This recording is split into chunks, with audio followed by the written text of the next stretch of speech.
direction. Just look around and find at least something good. All you need will come to you.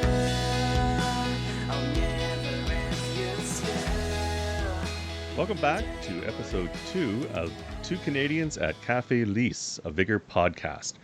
I'm Dr. Anton, and with me is DJ Spencer, and we're your hosts for our little discussion podcast about Vigor. This week, we're going to be talking about the new 6.1 update that just dropped earlier this week. I believe that was on Thursday. Is that right? I believe so. Today's Saturday. We're recording this on Saturday, the 28th of November, and it's just the new update just dropped a couple of days ago. So we figured this would be a good time to talk about it since it's all so much new. There's shelter improvements. It's mostly a Christmas themed update, but they've really added in some stuff considering that it's only been a couple weeks since season 6 started. And to get an update so quickly was new for us, anyways, because we've both only been playing several months. You know, I'm sure people who've been playing for longer may have seen updates come out this quickly, but it was new for me to see one come out this quickly. And some of the stuff that they dropped with this update were kind of almost surprising, because usually when you think of an update in a season, it's like, okay, we've got some bugs or whatever, we want to fix those bugs. But this time, it's not just that. It's like they maybe fixed a few bugs, but they've also introduced new things, like quite a few new things, and it was really surprising. So that was interesting. But yeah, so that's what we're going to talk to you about this week. So hopefully you enjoy. But yeah, let's start out with the shelter, DJ. Yeah, so the shelter received a bunch of Christmas or holiday decorations, which is pretty cool. Some of it came back from last Christmas, but this season they've actually added snow to the shelter, which, you know, adds to the mood, makes it very Christmassy or, you know, holiday-ish. Yeah, I've noticed what I like about it is there's actually like a gingerbread cookie shelter, like a replica of your shelter, right? Yeah. Like I'm sure you've seen it. That's right. And it's just like spectacular. I love it. Yep. You know, and there's a bunch of other things around the shelter, lights. There's garlands. There's a Christmas tree. There's a menorah, I believe is what it's called. Right. So it's really neat. You know, the lights above the shooting range are actually working now, which apparently they haven't before. So yeah, it's nice to, you know, add a little bit of holiday cheer to the shelter, which sometimes is a little gloomy, I guess. Absolutely. At certain stages. Yeah. And we were looking in preparation for this. We were looking at a video from last year of their sort of dev stream, just so we could take a look and see, okay, what is new from this year and what was for, you know, carryover. And while they had a tree and some decorations, like a lot of what DJ just mentioned, the gingerbread house and a lot of the extra little things were new, especially the snow. Yeah.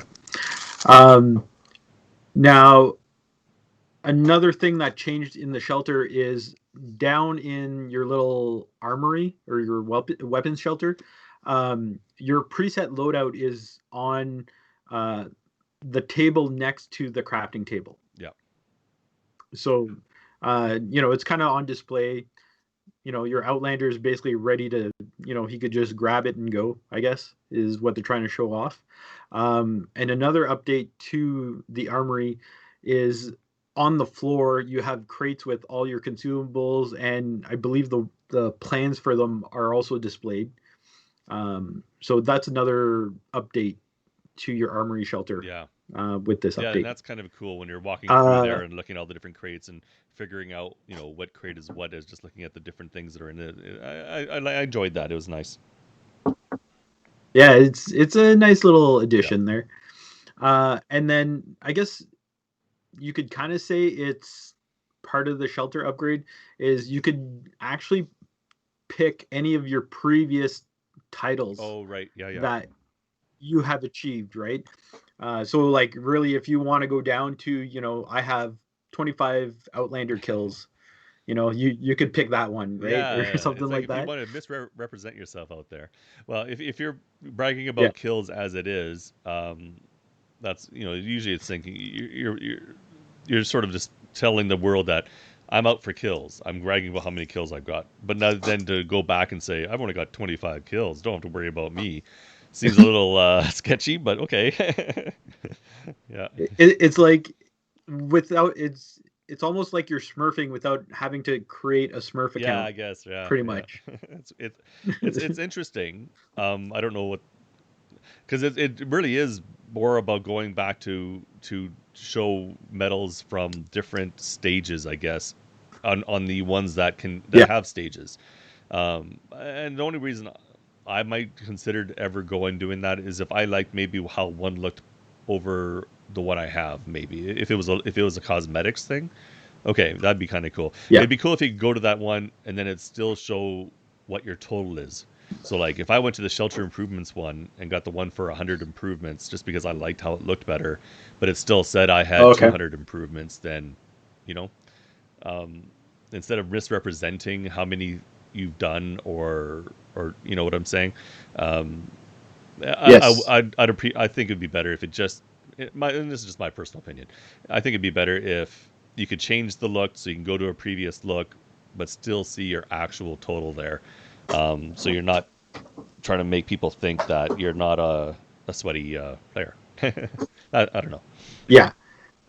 I kind of like the idea of looking at the past Yeah, stuff because it's almost the same thing with the shelter, right? You could look at it from like past right. Yeah, you can stages. go to any stage except for the Uh, very beginning one. Like that's the only one you can't reset to. You can go to the first upgrade yes. is you can go to. Yeah. Yeah. Exactly. Like I kind of like that because at some points it's like it'd be kind of cool to see because some changes you don't notice, and I've done it where it's like I wanted to compare versions of things within your shelter. So I've actually gone back to like certain stages just to Okay. compare. So I think that's Yeah, kind of cool. and it is neat. Yeah, for sure. Then So after, aside from yeah. shelter, Oh, oh, sorry. go Were you ahead. just going to say that aside from shelters, then we're going to go on to shootouts?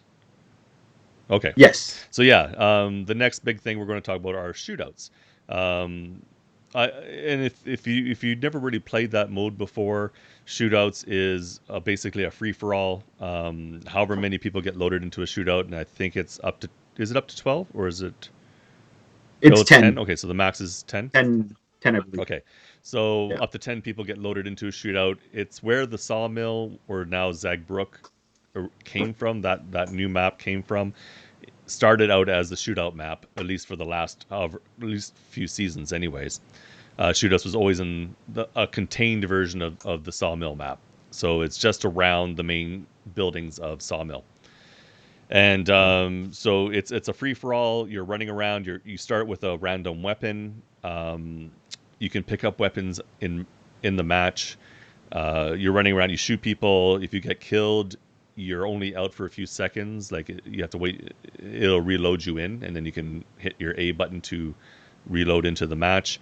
And then you'll start with another random weapon. You can loot the people you kill for their equipment. But that's essentially how shootouts was. And the top players would get some food and some experience, and if you were in the bottom tier, you may not. I think you may get nothing if you finish below a certain Yeah. level. That's how shootouts was. So now they've updated shootouts. Maybe to make it more attractive to people. Maybe it wasn't getting used as much to get more people in, but now they've updated it. So go ahead and tell us about that. Yeah. And Yeah. I think that's the biggest thing is, it was fairly clear that shootout was the least played game mode because sometimes when you're trying to actually like find a game, it would literally take It would forever definitely take minutes for because sure. Yeah. yeah, because the player base just And I wasn't would there. use So this shootouts is before. Sorry, just to interrupt. I would sometimes use yeah, shootouts as a way to try to get food to finish off a week. It's like if I was at a point in a week where I'm like 100 food away, um, if you could do well enough in shootouts, and you don't even have to be the top 3. You know, if you can get the top 5 or 6 or something, you would sometimes get as 25 food or something like that. You do 4 shootouts. If you're just that little bit off from getting the food you need for your donations, then shootouts was a great way to try to get that extra food without having to go into a full encounter and hope you find food, basically. So Yeah, definitely, yeah, definitely. You had nothing to yeah, lose, right? And it wasn't going to cost doesn't you cost you anything. anything. You just go in Um, and shoot. Yeah, yeah, doesn't matter how many times you die or exactly. anything. Yeah. Um, but yeah, so now to help promote Shootout, the top 3 places get Shootout crates, which contain some real good items. You could get military grade crates, uh, like 60 crowns. Yeah, definitely. Uh, you could get skins that I haven't seen yet in like the item shop. So I'm guessing that they're exclusive skins. Um, so you get a lot of good stuff out of these crates for finishing in the top Hmm. 3. Now, I believe it's 3 crates for first place, 2 for second, and 1 for That's right. third Yeah. place. And then if you boost um, the crates, it's an additional spot or placement that would get a crate. Right. So So yeah, that's something that's you new could too. Is max it. boosting the because they introduced crates, boosting the crates is a new thing. That's right. Yeah, so you could boost up to 9 times. So basically, if it's max boosted, everyone except for the last place would get a Yeah. crate. And you think with 9 Um, boosts, that must mean that the first 3 places are also getting additional crates. that's a good question. I'm not quite Yeah. sure actually. Because if only like say you get 3 boosts, I wonder if that means the top 3 get an extra crate, and then the fourth boost is where you start getting new people. Or I'm kind of curious. We're not sure. Yeah, I'm not quite Yeah. sure. And like I don't think like out of the change log and the actual news post, like it hasn't been very clear about what the rewards are or what boosting actually No. does do, but that it's evident that like the placement is taken into effect when you Yeah. boost. So that's and it's somewhat expensive to boost. Like I think it's more than boosting in-game crates, is it not? I don't remember because yeah, normally in game when you're boosting crates, it's 30 crowns a boost. I Yeah. don't remember if it's any different in shootouts or not. I haven't done it yet, so I can't say for sure. I haven't I haven't played a whole lot of I've been playing shootout shootout today. yet Yeah. because um I've had some lag issues with shootout and I know they do know about um the server issues, Yeah. so they are looking Yeah, into it. I actually did a lot of shootout today because it's Saturday here, Saturday today. So I got up this morning, fed my cats, and started playing some Vigor because I wanted to play some shootouts. I wanted to see if I could get some shootout crates, and I started out all right. I did okay, but then yeah, I did at some point run into some matches where it was very laggy, and so you go in there, you start shooting at somebody, but then they're no longer there. That they jumped either forward or back from where they were. I did play Yeah.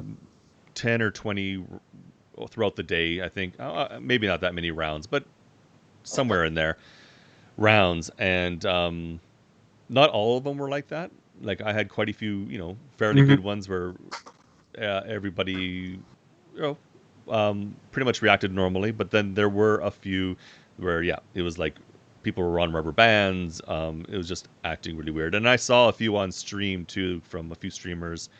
Um, I think we were watching. You were probably watching this one too yesterday. War Dog was doing some shootouts. I think it was War Dog.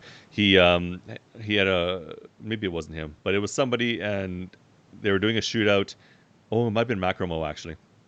Um, and there was an Outlander like 100 feet in the sky, just standing there. Oh And he yeah. was able to shoot that Outlander and get a kill, but then they never left that spot afterwards. So I don't know. It was a little weird. I haven't seen anything like that in my shootouts today, but at this point, they can be a little buggy. Yeah, Yeah. yeah. But I think it's a great idea to change the rewards, because it is promoting, as you've seen, like there's a lot more people playing Shootout. It'd be interesting if they ever do release some metrics about, the player base that is playing Shootout now, and if Eliminations has taken a hit, and if at some point they may look at changing the rewards for Eliminations as Yeah, well. if they carried this over to Eliminations to something similar, maybe not exactly the same, that'd be kind of cool. I did play a Yeah. couple game or a game of Eliminations today just to see if it did in fact carry over, but I didn't see any indications that it did. So it doesn't seem Yeah, like it did. and I was kind of thinking, I was kind of thinking of it too, because we kind of talked about it beforehand how it would work if you brought it over to Yeah, Eliminations, but maybe they just reward the top three scores from either team, right? true. So say like first and third place are on team A, and then second place is on team B. Then those would be the players that would get the Yeah, that could be crates. that'd be good. So you wouldn't necessarily just all go to the winning team. It's whoever the top three or top two from the winning team and the top one from the losing team could potentially get a crate. Yeah. Yeah, yeah, So if you do well from from a kill perspective, then you should be rewarded, yeah. right? So, Well, I mean um, that's actually a good idea. That's something they should have a way of us providing feedback like that. yeah. Well, I do know, like, on they do look at the Facebook group and Reddit and stuff like that. So maybe I'll put up a Yeah, no, post. absolutely. I think that's a good idea. So that's shootouts. So I think that's it. Yeah, I think that's it for Yeah, pretty shootouts. much. It's just the new crates, which give you cosmetics. They give you crates, which can be the special the purple crates, which are which one are they again? Those are the military crates, Military. or it could be weapon Yeah. and resource crates. The crates themselves, Yes. the don't give you any experience for opening them, but the crates that you can get within them will still give the normal experience for opening those types of crates.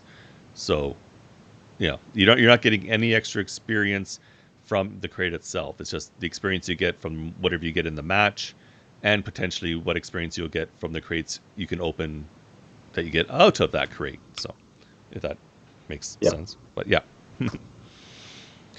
And then going from shootouts, it's encounters. What they've done to the encounters, especially for this Christmas update, I guess you could say. Yep. So the big thing, Santa is Santa's back. back. So Yeah. last year, yeah, Santa is back. So last year they introduced Santa. Yeah, exactly. I keep thinking of Mm. Elf, right? When he finds out Santa's coming to I the actually took shop, a he gets all a clip excited. of that, and on my stream, whenever I hear Santa coming, I hit that clip, so it pops up on my stream. Santa.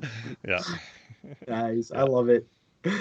So Santa now flies across the sky and drops his gift bag as the airdrop.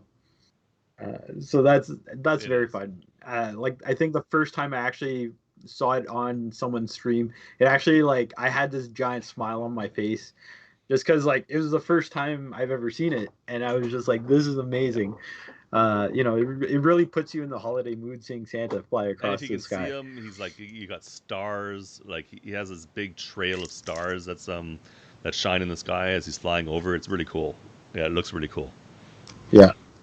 Oh, it's It still fantastic. functions normally. Uh, It's just as loud as when the airplane flew over. Because when you're playing yes. headphones, the airplane going over is just deafeningly loud, and Santa's just as loud, like with his ho ho ho and flying over. It's just as bad, but it's fun. Yeah, Yep. And then some other additions to the encounters. They've added, I guess you could call them POIs. They've added time safes and or a timed safe and a locked right. container. So the time safe is similar to the Bard House safe, but there's two switches you need to activate before you could open the time safe. Now, typically they're not like directly next to it, but they're in the general area of the time safe because there's a limited amount of time that you have to activate both And I believe it's switches 25 in order to. seconds. Yeah, it's something Yeah, like that. 20 25 something like that. seconds. Um, and you get a lot of good loot. It's not as good as the Bard House, I don't know. I but don't it's think it's better still. than the Bard House. Oh, you think Yeah, so? well, at least what I've run it into, it's typically been because I think it's almost guaranteed you're going to get weapons, along with a bunch of stuff. Um, and I think that's for the time safe and for the locked container. Maybe the locked container is a little bit better. I can't remember for sure, but there have been times Yeah. where I've gone to the time safe after the fact, after somebody's already opened it and looted it, and at least found a weapon or something in there. Like usually it's a weapon I can grab, just for the experience at least. So I Yeah. think because the Bard House, you're not guaranteed to get weapons. Like you'll get loot. Sometimes you might get a weapon if maybe if loot's been boosted or something. But you're not guaranteed to get a weapon. And there's a huge difference in experience too. So like with Bard House, if you open the Bard House, I think it is like 100 experience. Whereas Uh, I I thought it was more. I thought it was almost 500 Well, well, it's okay. or Maybe 300. 300. Okay, maybe it's 300. And these other ones I think are double that because it's this weekend that we're recording, it's their double XP weekend. And I've been walking out of there if I got both of them or if I got one or the other, it's been like 1200 experience. So I think they're like 600 experience for the timed one and 600 experience for the crate. But then I think Bard House is only like you said, I think it's 300 experience. You're right. I'm pretty sure it's 300 experience. So they're doubling it, Yeah. and it's also like the loot is much better in them too. Yeah, that's what I've been Okay. finding. Yeah, I've hit all of them, but to actually remember what's in there them at this point in time, I'm drawing a blank, to And be it really honest. may be tied to boosting because, like, I think as I have seen where the lobby gets boosted and Bard has been really good. So maybe Bard is more Yep. tied to being boosted, whereas these ones may not be. They're always going to be similar or whatever. Maybe I don't know. That's just me Okay. spitballing. Yeah, but like the locked container itself. Yeah. Um, so we'll talk about that. Um, the locked container, you could open it two ways. So there you could open it by unlocking the combinations. There's three combination locks on it. So one on each side of the door and one on top of the container where you most of the time you have to jump on top of the container to access it, but there are some places where if you approach it from the front and look up, you can And I have done access it. that once. I have accessed it from the front once. The very first time I ever came across one, the two side locks had been done, and I came across it. I went and I was trying to figure out, well, how do you open it? Why isn't it open? And I noticed there was one on top, and I was able to get it from the just being standing in front. So it can be done. Maybe not every time, but where I was at that point, I could. So Yeah, you were yeah, able to. Um, so if you get the combination, it works just like the little lock combo boxes. So once you get the right combination or the right number, your controller will vibrate. And if you don't have vibration on your controller, there'll be the little the audio little audio cues cue. really, really Um, slight. Yeah. it's faint. Yeah. Um, and if you don't have the patience to Yeah. do that, you could shoot the locks, but then you're letting everyone know that you're around because there's an audio or an audible alarm that gets triggered, and then a mortar strike gets triggered Yeah. on the lock And I think container. is that just for the third lock? Yeah, Or it's not for every lock. It's just once you've gotten all three locks, then that happens. yeah. Once Okay, it's open, that's when you get the alarm and the um, mortar strike. Okay. exactly. And then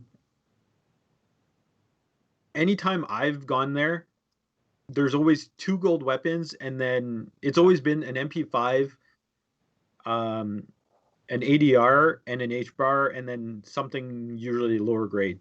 And then you have a bunch of good Yep. loot as well. Um, so honestly, like there is so many good looting spots now Yeah, and those are huge. And like in you game. said, when you're looking at your map, they both show up distinctly on the map. So if you're just getting into Vigor, when you're looking at your map, the Bard House was always on there. It was like looked like a door with an X sort of with like wood over it. That was your little symbol for the Yeah, Bard House. The time safe just looks like a square sort of image of a safe, and now the container looks like just basically like a container. So it's like there'll be like a rectangular containerish light symbol on your map. So you get the three distinct things. Sometimes I've seen them all close to each other. So like it could be a huge fight just because they're all near each other. But then sometimes they get spread out. yeah, exactly. So they're really good additions for any beginner, actually for anyone really, because you get so many Yeah. good like resources, and you get some good weapons out of it as well.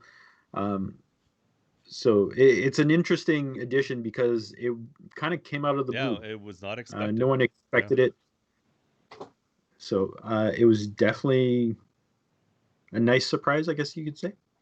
It's definitely, yeah, I like them. I Uh, definitely like them. yeah, and it's interesting because a lot of people, their initial strategy when the encounter starts, it's either run to Bard or run Yeah. to Signals, and now there's so many POIs to run Yeah, to. it's like you got to choose which are you running for, And sometimes it might just come down to location. What are you spawning the closest to? There you go. That's what you're running for, maybe. Yeah, Yep. Another addition to encounters is cold water actually does damage to you. that's neat. I like that. So it's yeah, it's more realistic. Um, and it's not massive damage. I believe it's like 1 HP over, a few seconds Yeah, type thing. you'll get Uh, one of those little circular counters that pops up near your health, similar as you get when you use something like caffeine or iodine to avoid radiation. You get like a little counter, like a little circle that'll have a little spinning thing that will sort of count down until it's gone. You get that for the cold. And to be clear, this is only on the winter maps, so you don't have to worry about it on the summer maps. It's just the winter maps, and it isn't immediate either. So you go into the cold water, no, it doesn't start affecting you until you've been in there a few seconds. Yeah, yeah, exactly. And uh, I've noticed too, as you're taking damage, your controller, if you have the vibration setting on, it'll actually vibrate. Um, and there's also a visual cue as well, where it's like there's frost coming in from the edges of your screen, that's cool. Yeah, uh, kind of indicating that the cold is right. affecting you.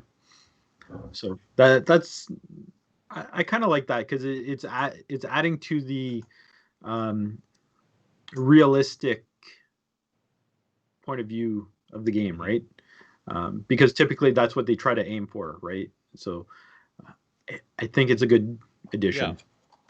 and I don't see anyone dying to it, but no, you unless you get stuck. If you get in a spot where you can't get out of the water, like I have been a few spots where maybe you're by some rocks and you can't jump up onto the rocks, or you're by like a shore that doesn't have an easy exit, maybe you might take a lot of damage from it. But yeah, the chances of dying to it yeah, is pretty slim. But I wouldn't say it yeah, couldn't happen. Yeah. yes. So I think those are all the big changes um, to the encounter. If we missed anything, or if anyone has any questions, they could certainly leave us a question in the comments Yeah, in the below comments, on the yeah, or podcast. reach out to us through Twitter. Uh, I think the only other thing I could mention is in the encounters, they've added some more sound effects as well. You open up some oh yes, containers, not all containers, but certain ones. You open them up, you get little jingle bells. It's just it's just a sound effect, but it's kind of neat when you're opening something up. Um, we were Yep. looking at a video from last year, like as I mentioned, and it seemed like last year some things were gift wrapped, but this year it doesn't seem like it. So all the crates just look like normal crates in this update. Yep. Why they didn't gift wrap them again, who knows? But whatever, it doesn't really make that much difference. But it was a neat effect that they Yep. had last year for that. So, but yeah, that's essentially it. That's what they did for the updates. Um, I don't know how much they fixed for bugs this time around. I think they did. Oh, you know what? In their notes, they did mention a few little things that they fixed. Apparently, some cosmetic items would give you issues when you go into first-person aiming. So they apparently fixed some of that. I never really wore anything that interfered with my first person looking down the scope or through the iron sights. So I never noticed it, but I guess there were items out there that would. So apparently that's fixed. And they talk about how they've improved. What is it? Aim Aim assist. assist. So apparently that's been improved. I think I have my aim assist on. I don't really know, but I can't really say that I've noticed a huge difference. Maybe there is, but I'll have to pay attention to that if I do have it on. Yeah. But yeah, I don't. Oh, there's one little bug that I noticed. We both noticed from, and that's just from season 6. It has to do with your inventory. I just wanted to bring it up, just in case you've run across this. This is something I found. Um, Yeah. when you're in an encounter and you're picking up loot or whatever, sometimes you might find a dead spot, or like you look like you have a spot available in your backpack, but you can't pick anything up. I've been finding that when I've noticed that, it has to do something to do with ammo. And what I mean is, if I pick up any additional weapons, so I have my initial weapon with its, with its ammo, no problem. If I pick up like a found weapon, or maybe off of another Outlander, if I pick up a weapon and load it, sometimes an inventory slot will bug out, and I believe it has something to do with the ammo. Either not fully registering that it has gone into the weapon, or there's some leftover ammo that is taking up a spot, but you can't see it. And sometimes I find loading the weapon a second time, because sometimes you can load a weapon, it'll say you have 30 rounds in that weapon. You can hit it again and it'll become 31 rounds, like you're sort of loading one into the chamber, an extra one into the chamber. Sometimes I found that has helped with that dead spot, and it's made it so that spot worked. Sometimes I found deleting ammo of the type that is in one of my weapons, not my primary weapon usually, but the other weapons. Deleting a stack of that ammo will sometimes cause it to just sort of right itself, and then all of a sudden the slot works again. So if you find that you sometimes see us, and it could be up sometimes up to two or more. I don't know if it's ever more than two, but sometimes it can be like two dead slots, and that could really be if you have two extra weapons that you've picked up and loaded. That might be why you could see two dead slots. Try stuff like that. Deleting extra of the ammo or doing a reload of that particular gun will sometimes help clear that up. But that's just what I've been experiencing and what I've noticed. So hopefully that helps you out. But I think that's, unless you have anything more to add. Nope. I think that's it for update Okay, 6.1. yeah. So that's where we're going to end this week's podcast. Thanks for listening. You can find me at twitch.tv Dr_Anton, and you can find DJ at twitch.tv DJ Spencer 1981. I'll put our links in the show notes and in the description of the video for on YouTube, so you'll be able to find us that way. I'll have our Twitter links on there as well, so you'll find us on Twitter. If you're watching this on YouTube, you'll also be able to get the audio-only version of this on your favorite podcasting app. If you're listening to this on audio, you can also find us on YouTube at Two Canadians at Kafe Lise. So look for us there. Yep. But anyways, see you next time. I'm Dr. Anton, and this I'm DJ Spencer. And thanks for listening. And we'll see you next time. Later, guys. Bye.